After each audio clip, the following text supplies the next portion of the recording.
ಅಲ್ಲಮ್ಮ ಶ್ರಾವಣಿ, ಈಗ ಏನಾಯ್ತು? ಇಂಥ ಪಿಶಾಚಿ ಈ ಮನೇಲಿದ್ರೆ ಈ ಮನೇಲಿ ಯಾವತ್ತೂ ನೆಮ್ಮದಿ ಇರಲ್ಲ.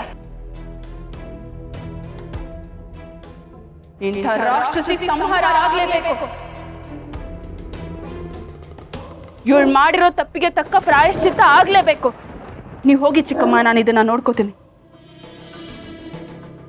ಆಗ್ಲಿ ಶ್ರಾವಣಿ, ನೀನೇನ್ ಮಾಡ್ತಿದೀಯ ಅಂತ ನನಗೆ ಗೊತ್ತಿಲ್ಲ, ಆದ್ರೆ ನೀನ್ ಏನೇ ಮಾಡಿದ್ರು ಸರಿಯಾಗಿರುತ್ತೆ ಅಂತ ನನಗೆ ಗೊತ್ತು.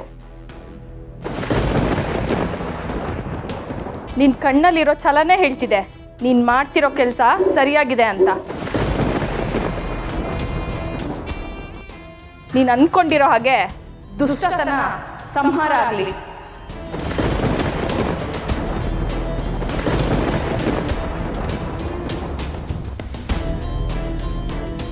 ಏನಾಗ್ತಿದೆ ಇಲ್ಲಿ? ಯಾಕೆ ಹೀಗೆಲ್ಲ ಆಯ್ತು? ನಾನೆಲ್ಲ ತಪ್ಪು ಮಾಡಿದೆ? ಈ ವಿಷಯ ಶ್ರಾವಣಿಗೆ ಹೇಗೆ ಗೊತ್ತಾಯ್ತು?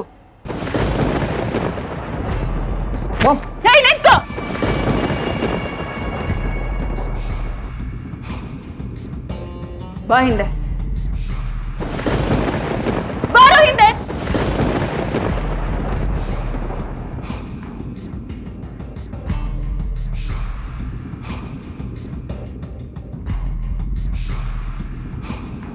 ಮಾಮ್, ಏನಿದೆಲ್ಲ? ನಿಮ್ಮಮ್ಮನ್ನ ಮನೆಯಿಂದ ಆಚೆ ಹಾಕಿದ್ದೀನಿ. ಅವಳು ಮಾಡಿರೋ ತಪ್ಪಿಗೆ ನಾನು ಅವಳಿಗೆ ಶಿಕ್ಷೆ ಕೊಟ್ಟಿದ್ದೀನಿ. ಏನು ಶಿಕ್ಷೆನ? ಶಿಕ್ಷೆ ಕೊಡೋದಕ್ಕೆ ನೀನು ಯಾರು? ಮಾಮ್ನ ಮನೆಯಿಂದ ಆಚೆ ಹಾಕೋದಕ್ಕೆ ನಾನೊಪ್ಪಲ್ಲ. ಏಯ್, ನಿನ್ನೊಪ್ಪಿಗೆ ಯಾವಳು ಕೇಳಿತ್ತು? ಸಾವಿತ್ರಿ ಕೈ ಹಿಡಿದಿದ್ಯಾ ಅಂತ ನೀನ್ ಇನ್ನೂ ಇಲ್ಲೇ ಇದೆಯಾ, ಉಳ್ಕೊಂಡಿದ್ಯಾ? ಇಲ್ಲ ಅಂದಿದ್ರೆ ನಿನ್ ಗತಿನೂ ಇದೇ ಆಗ್ತಾ ಇತ್ತು. ಶ್ರಾವಣಿ, ಮುಚ್ಚೆ ಬಾಯಿ.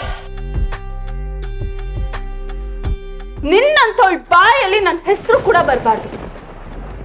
ಈ ಮನೇಲಿ ಕಸ ಇದ್ರೂ ನಾನು ಸಹಿಸ್ಕೋತೀನಿ, ಆದ್ರೆ ವಿಷ ಮಾತ್ರ ಇರಬಾರ್ದು.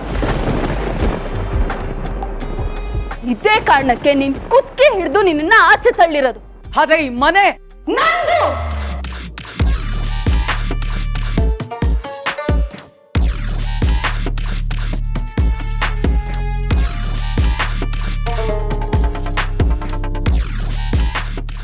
ನಂದು.